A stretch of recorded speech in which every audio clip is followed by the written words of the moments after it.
No one heard the screams, because there weren't any. Not in the small coastal town of Greystone, Maine.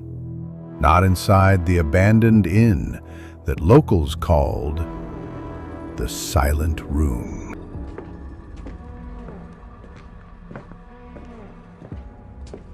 For decades, people whispered about it, but stayed away. That all changed when Clara Hughes decided to spend the night.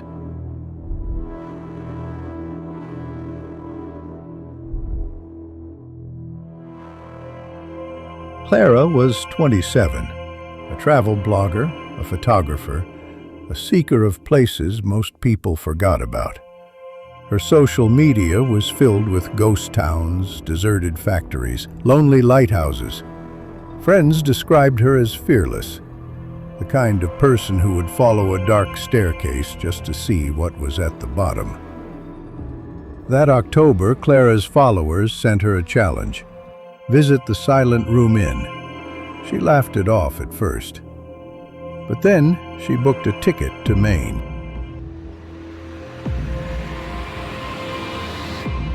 On October 14th, she posted her last Instagram photo, a smiling selfie standing outside room 6. The caption read, "Exploring hidden gems tonight, wish me luck." The inn had been built in 1912, meant for wealthy tourists seeking sea air and seclusion.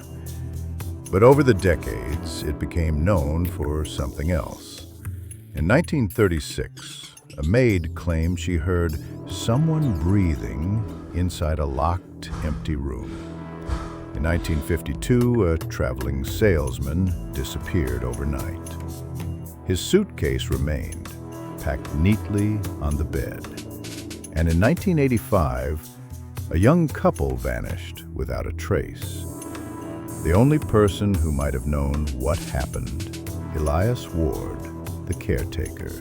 He vanished the same week.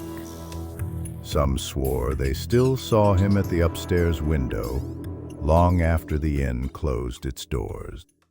It was already getting dark when Clara arrived. She carried just her backpack, a tripod, and her phone. The lock on room 6 was stiff. The door groaned open to reveal faded wallpaper, a dusty wardrobe, and a bed that smelled faintly of mold. She texted a friend, "This place is creepier than I thought." By 9:47 p.m., she had set up her tripod facing the bed. She planned to record herself sleeping overnight for her channel. The floor creaked as she moved around the room. The air felt heavy, almost watched. 3 days later, a fisherman passing by noticed a cracked second-floor window. Inside, dust floated in a single shaft of light. In the middle of the bed lay Clara, hands bound, eyes wide open, fixed on the ceiling. No blood, no wounds, no sign of forced entry. Her phone was still on the tripod, still recording. The last 48 seconds of her life were the only clues. Clara sits on the bed, glancing toward the door. Her lips move. Who's there? A shadow glides across the wall. She freezes. The camera jolts as if bumped, then topples to the floor. In the final 3 seconds, a sound. Slow, deep, deliberate breathing, directly into the microphone.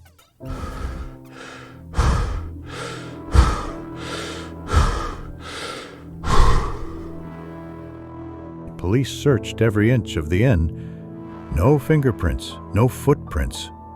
Locals whispered that they'd seen a man's silhouette in the upstairs window that week, even though the building had been locked up for years.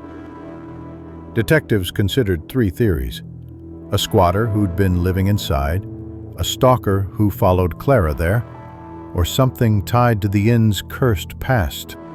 When the case stalled, Clara's parents hired a private investigator. He returned to room 6 at night. Behind the wardrobe, he found it, a narrow crawl space. Inside, A wooden chair, worn smooth with age, facing a peephole drilled into the wall. The grooves in the floor showed the chair had been moved recently. Someone had been sitting there, watching. In 2021, the Silent Room Inn was demolished. The lot is empty now, nothing left but weeds and wind. But locals say, if you stand there on a quiet night and hold your breath, you'll hear someone else's. Slow, steady, right behind you. Please subscribe, like, comment, or share. If you like the video,